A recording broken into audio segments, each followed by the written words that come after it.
오늘 병상에서 드리는 기도 시편 6편 말씀인데요. 질병에는 세 가지 원인이 있습니다. 세 가지 원인 있고요. 또 질병은 세 가지로 구분하는데 제일 첫 번째 구분은 이제 육체가 연약해지고 쇠약해질 때 병이 찾아오죠. 이게 질병의 첫 번째 종류고 제일 많은 질병이죠. 육체가 쇠약해져서. 그 다음에 두 번째 이 질병이 있습니다. 그게 뭐냐면 정신의 쇠약입니다. 사람은 멀쩡한데 정신이 좀 이렇게 좋지 않은 이런 경우들이 생깁니다. 제가 고등학교 다닐 때 제 학교 가는 길에 정신병원이 있었습니다. 근데 늘 자전거를 타고 학교를 다녔는데 하루는 자전거를 타고 오다가 친구들하고 같이 이제 서서 더운 여름이었던 것 같습니다. 아이스크림을 하나 먹고 있는데 정신병원에서 소리가 나는 거예요. 뭐라 그러냐면 그 당시에 대통령이 박정희 대통령이었는데 박정희는 언제 죽고 누구는 어떻고 누구는 어떻고 막 그러는 거예요. 막 정치가 이름을 대면서 그 사람은 이렇게 되고 저렇게 되고 막 그러는 것 같아. 그런 얘기를 하더라고요. 그래서 제가 가만히 그 얘기를 듣다가 저 사람이 정말 예언자인가? 뭐 이런 생각이 들 정도로 별소리를 다 했는데 그 정신병이 이 정신적인 쇠약으로 인해서 찾아오는 병인데 의외로 우리 많은 분들이 이런 병에 걸려서 고통을 당하고 있죠. 그 다음에 또 하나가 바로 영혼의 침체입니다. 이 영혼의 침체는 우리 믿음의 사람들에게 많이 찾아오는 병인데 이 영혼이 침체되면 의기가 소침해지고 신앙생활에도 재미가 없어지고 또 헌신도 떨어지고 여러 가지 문제들이 생기게 되죠. 이렇게 영혼의 쇠약, 영혼의 침체, 그 다음 정신의 쇠약, 육체의 연약함 이 세 가지는 다 긴밀하게 연결이 돼 있습니다. 육체가 연약해지면 아무래도 정신적으로 쇠약해지죠. 몸이 아프면 이 정신력도 떨어집니다. 그리고 영혼도 침체가 되고 믿음도 떨어지는 경우들이 많이 있죠. 또 정신이 쇠약해지면 따라서 몸도 이상해집니다. 그렇게 정신과 믿음 또 영혼, 육신 이런 것들이 다 연결돼서 우리 몸을 병들게 합니다. 제일 우리 믿음의 사람들에게 있어서 문제는 믿음이 흔들리면 마음에 평안이 사라지죠. 평안이 사라지면 몸에 이상이 생기는 경우들이 많이 있습니다. 그렇기 때문에 우리 사랑하는 한우리 성도 여러분들은 마음속에 평안을 놓치지 마시고 이 평안함을 늘 유지하시기를 바랍니다. 그래서 제가 늘 말씀드리지만 이 샬롬의 복이 우리 몸, 정신, 우리 영혼을 강건하게 만들어주는 복 중의 복이다라고 하는 것이죠.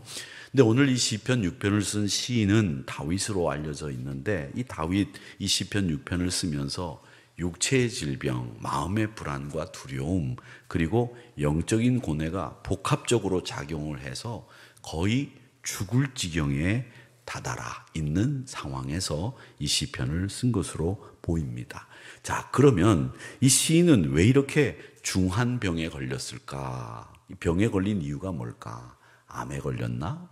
또 혹은 넘어졌나? 뼈가 부러졌나? 아니면 뇌졸중이 왔나? 중풍이 왔나? 뭐 이런 생각을 할 수 있는데 질병의 원인은 무수히 많습니다. 정말 많은 질병의 원인들이 있는데 의학자들은 대개 질병의 원인이 세 가지라고 봅니다. 하나는 유전적인 요소, 또 하나는 습관, 또 하나는 환경적인 요소. 이 세 가지가 질병을 발생시키는 가장 큰 원인이라고 합니다. 유전이라고 하는 것은 선대로부터 물려받은 병이죠. 그러니까 이 유전으로 인해서 병을 앓는 분들 참 힘들고 어렵습니다. 자기 병도 아니고 자기 죄도 아닌데 그런 병을 걸리는 경우가 있는데 제가 아는 어떤 선배 목사님, 아주 선배 목사님은 그 가정에 남자분들이 60을 넘기신 분들이 없으셨어요. 거의 대부분 60 전에 다 돌아가셨습니다. 근데 이분이 64살까지 건강하게 사셨는데 이분이 제일 오래 사셨어요. 65살하고 5개월인가를 사셨는데 돌아가셨어요. 근데 이 분이 그렇게 일찍 돌아가신 이유 중에 하나는 그 집안에 내력이 있었던 거죠. 그 유전병이 있었던 겁니다. 이런 유전병으로 인해서 돌아가시는 분들 의외로 많이 있습니다. 여러분, 오늘날까지 건강하게 아무런 유전병 없이 신앙생활 하시는 것 축복이라고 생각하시고 부모님한테 감사하시기를 바랍니다. 그러셔야지 우리 부모는 나한테 아무것도 해준 게 없어 뭐 이런 얘기를 하면 못된 자식입니다. 내 건강한 육신, 우리 부모님이 물려주신 것만으로도 정말 감사한 일입니다. 그리고 감사한 것은 예수님보다 더 오래 사셨으면 여러분 감사하셔야 돼요.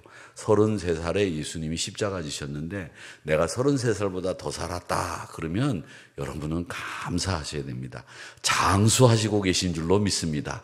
33살만 넘으면 장수하는 거예요. 왜? 예수님은 33살에 십자가 지셨거든요. 그러니까 우리 모두 여기 보니까 대부분 다 감사하실 분들밖에 안 계신데 다 감사하시면서 사시기를 바랍니다. 자, 그 다음에 또 우리에게 질병에 걸리는 이유가 있습니다. 전염에 의해서 걸리는 병이죠. 코로나 같은 병입니다. 얼마나 무섭습니까? 이런 전염에 의해서 걸리는 병들은 대책이 없습니다. 이 전염에 의해서 걸리는 병 중에 제일 무서운 병이 흑사병이었죠. 이 유럽 인구의 3분의 1을 죽였습니다. 이게 몇 번씩 그렇게 왔었고 그 다음에는 천연두라고 하는 병이 우리 인류를 가장 많이 전염시켜서 사망에 이르게 했던 병들입니다. 자, 그런데 현대의학에서는 지금 이 유전에 의해서 생기는 병은 유전자 해석을 할 수 있는 것이 예전에는 몇 년씩 걸렸는데 이제는 몇 시간이면 이 유전자를 해석해냅니다. 그래서 그 몇 시간이면 해결해내는 이 해석해내는 이 게놈이라든지 유전자를 분석을 해서 거기에 대처할 수 있는 약들을 개발하고 있기 때문에 수년 내에 유전으로 인해서 생기는 병들은 극복할 거다. 그렇게 얘기들 하고 있습니다. 그러니까 여러분 하루라도 숨 더 쉬시면서 견디시기를 바랍니다.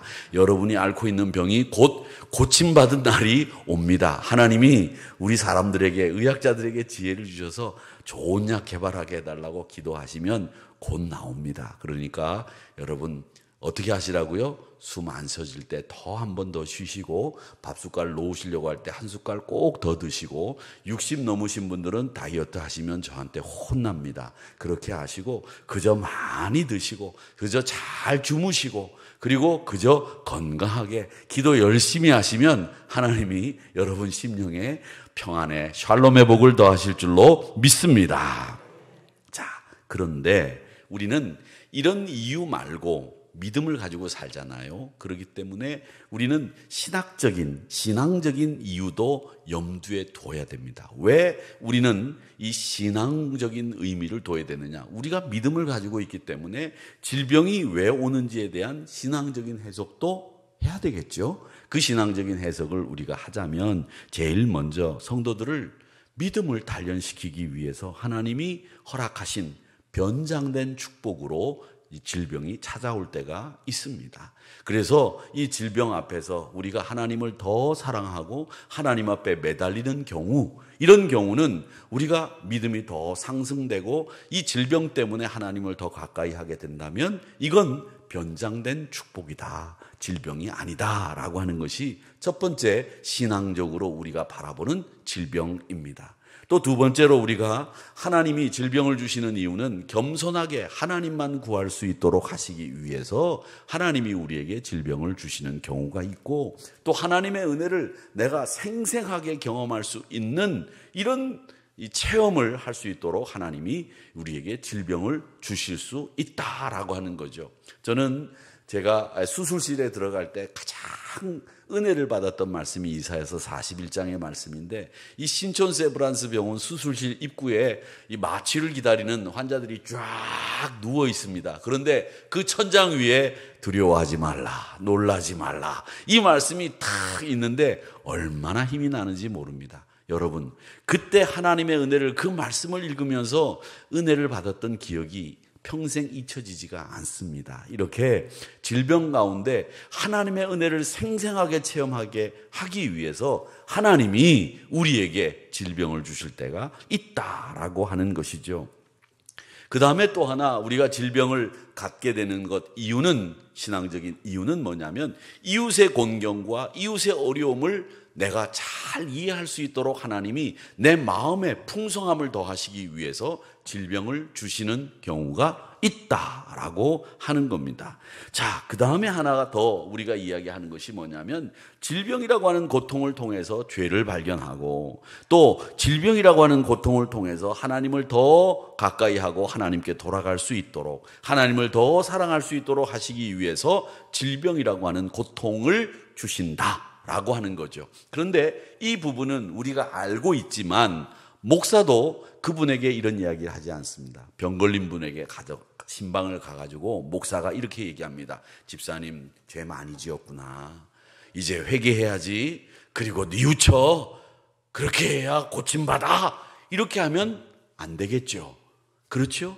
그런데 이런 이야기를, 신학적인 이야기를 배우고 난 뒤에 평신도들이 신방을 가서 병에 걸려서 누워있는 신자에게 집사님, 뭔가 죄 지은 게 있지 생각나거든, 회개해, 이렇게 이야기해가지고 불화를 일으키고 또 마음에 상처를 주는 이런 경우들이 있다는 겁니다. 여러분, 이 이야기는 내 스스로 내가 해야 되는 말입니다. 내가 질병에 걸렸을 때 하나님, 제가 혹시 하나님 앞에 죄를 득죄한 것이 있지는 않은지요. 하나님, 제 죄를 용서하시고 자백하고 토설하오니 저에게 은혜를 끼쳐 주시옵소서. 이건 내가 해야 되는 말이죠. 내가 남에게 해야 될 말이 아니다라고 하는 것을 여러분 꼭 기억하시고, 이 말은 내가 질병에 걸렸을 때 내 스스로 하나님 앞에 묻고 답하는 것이다 라고 하는 것을 아시되, 이런 이유로 하나님이 질병을 주실 때가 있다라고 하는 겁니다.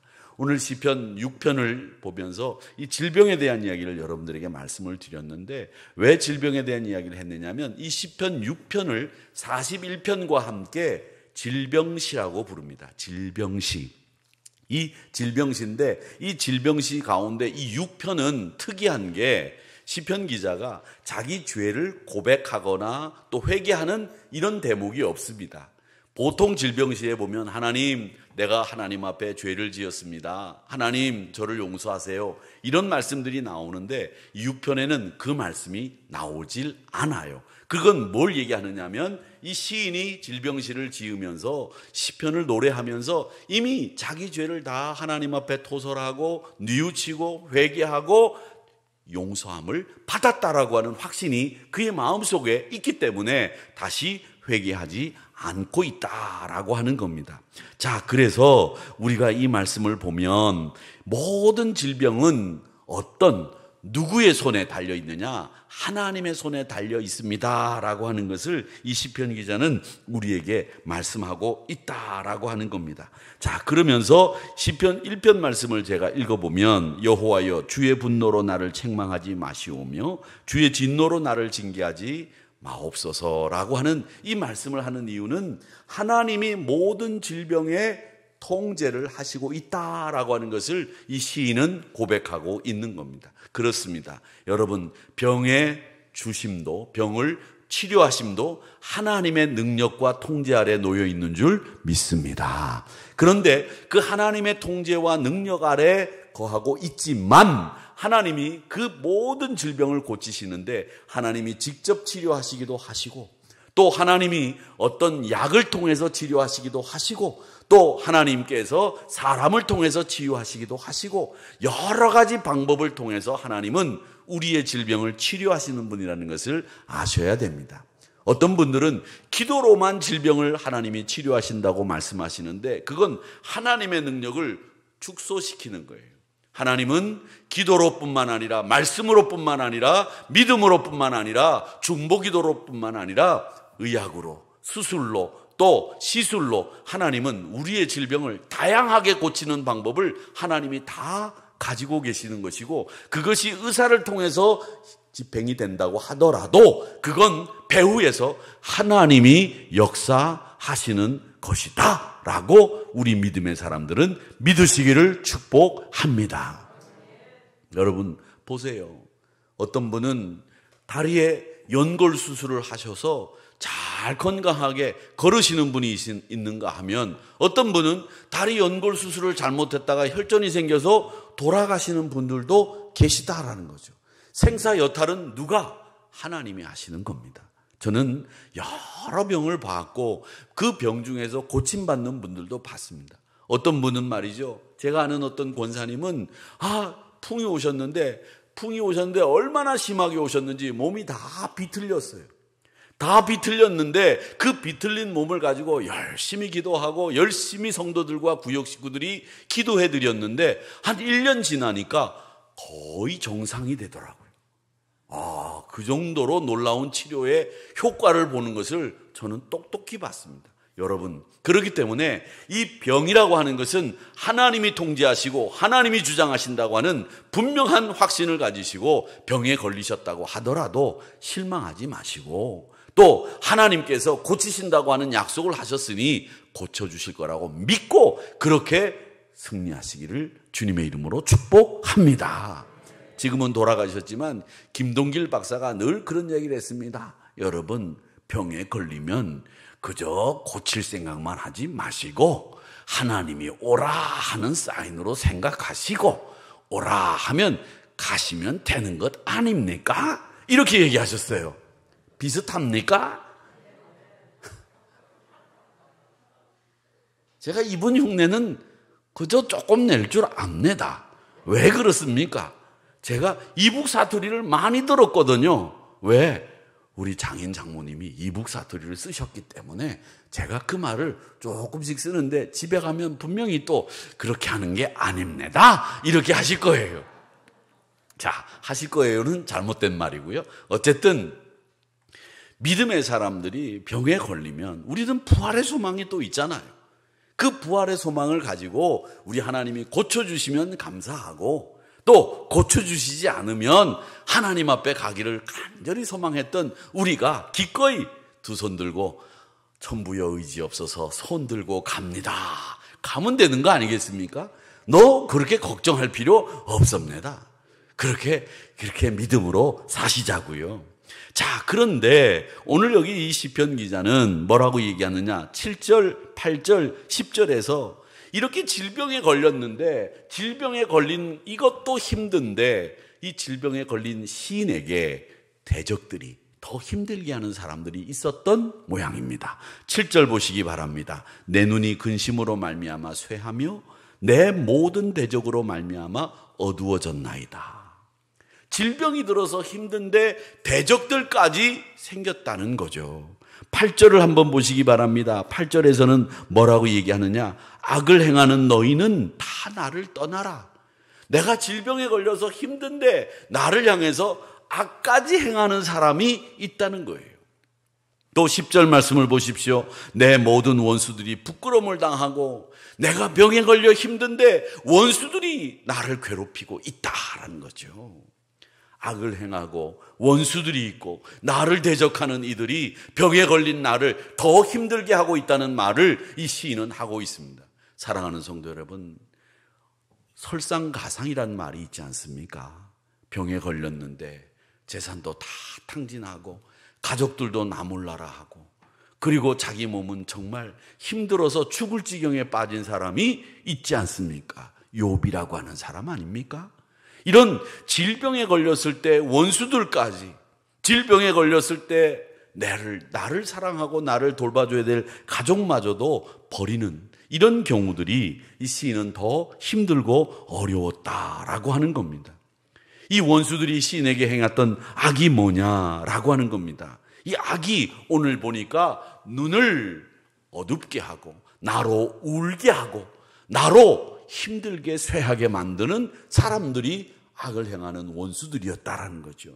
근데 여러분, 원수는 멀리서 생기는 게 아닙니다. 항상 원수는 어디에서 생기느냐?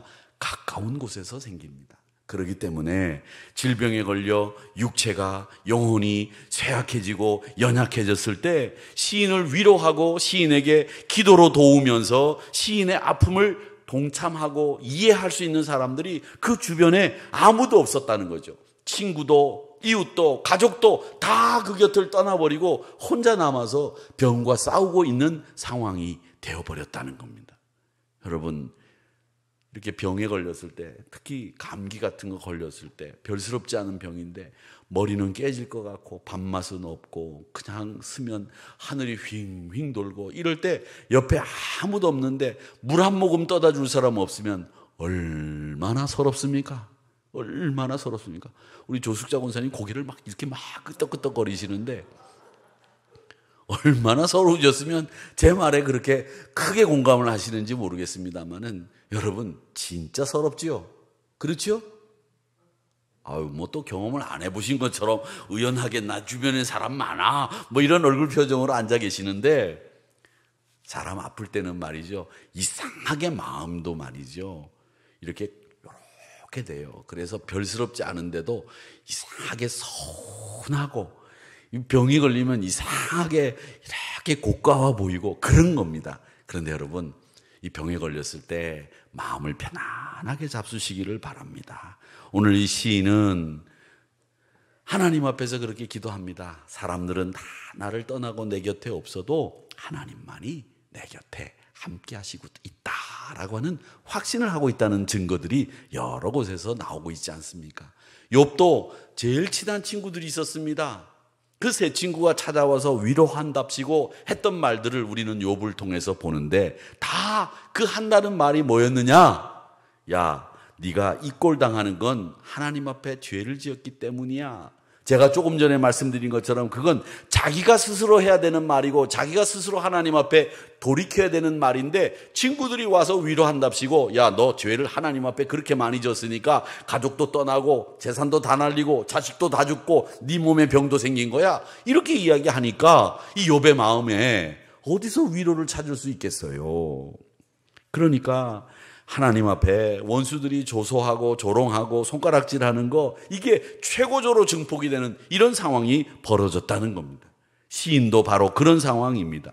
얼마나 힘이 드는지 내 뼈가 떨린다 그렇게 얘기를 합니다. 뼈가 떨리는 게 있습니까? 뼈가 어떻게 떨리나요? 부들부들 이게 떨리는 게 뼈가 떨리는 거죠. 몸이 정말 아프면 이 몸이 사시나무 떨듯이 부들부들 떨리지 않습니까? 여러분 그렇지 않아요?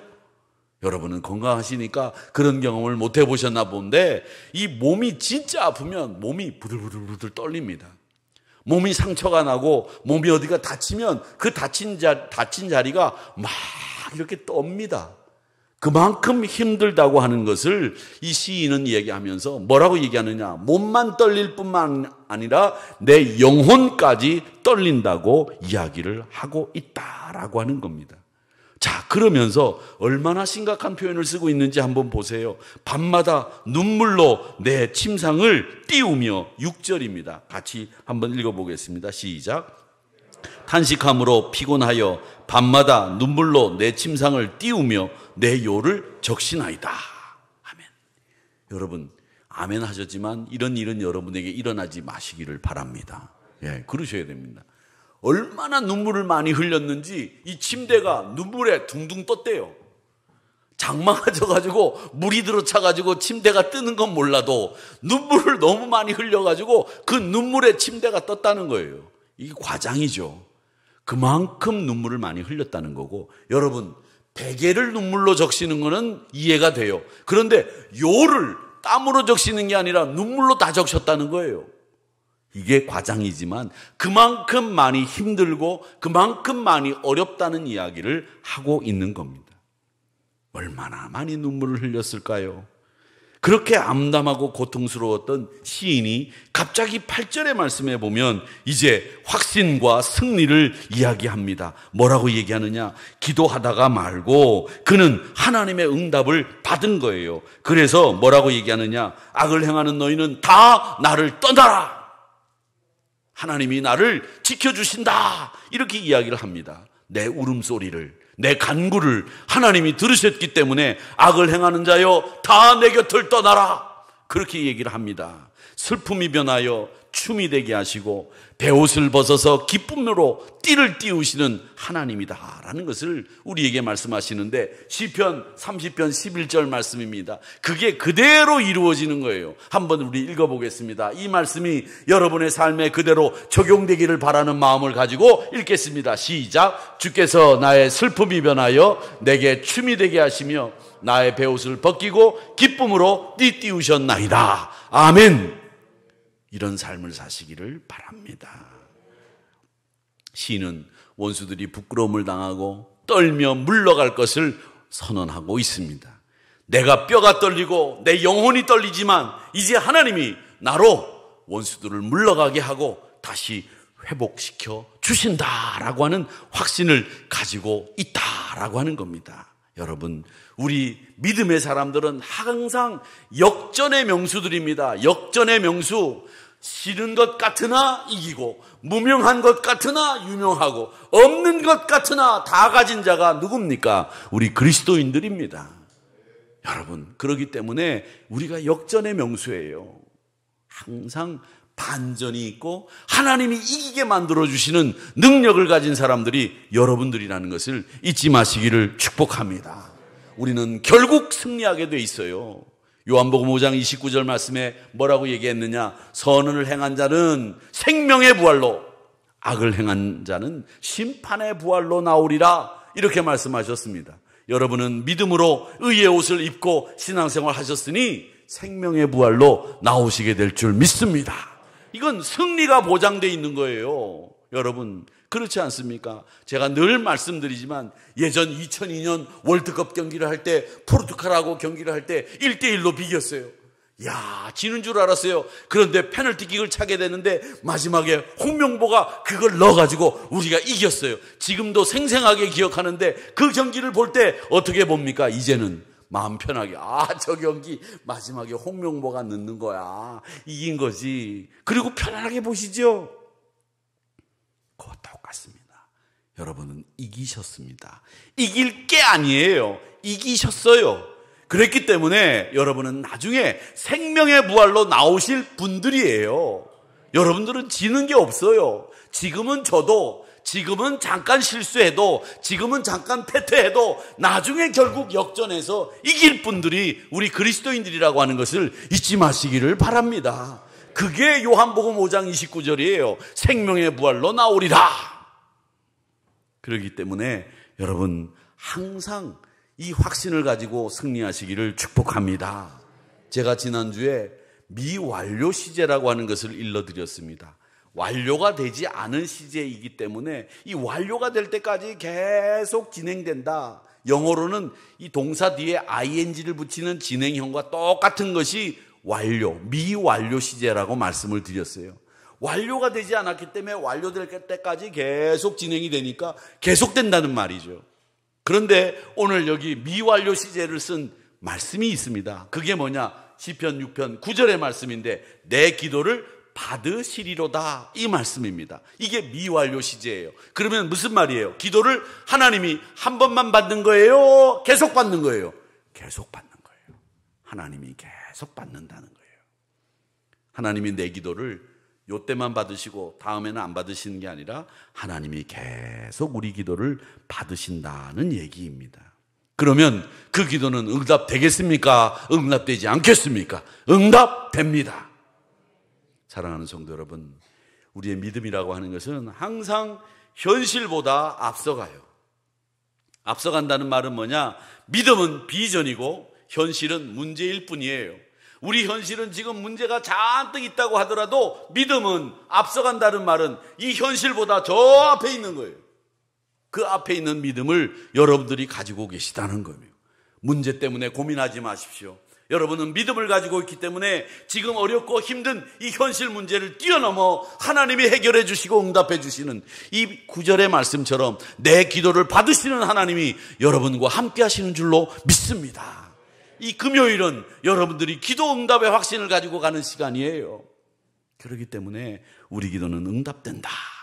어두운 밤 홀로 누워있는 병상에서 눈물을 쏟을 때가 아니라 하나님이 내 울음소리와 내 기도를 들으신다는 것을 아시고 죽음의 공포와 원수들의 공격 앞에서 탄식을 끝내고 하나님이 우리를 다시 회복시켜 주시고 또 일으키신다는 확신을 가지시고 내 원수들아, 악을 행하는 자들아, 내 모든 대적들아, 내 곁을 떠나라, 이렇게 외칠 수 있는 여러분들이 되셔서 하나님의 긍휼을 힘입고 다시 한번 병상에서 다시 한번 실수의 자리, 실패의 자리에서 일어나셔서 다시 회복과 세움의 자리로 굳건하게 서서 나가시는 우리 여러분 한우리 성도님들이 되시기를 주님의 이름으로 축복합니다.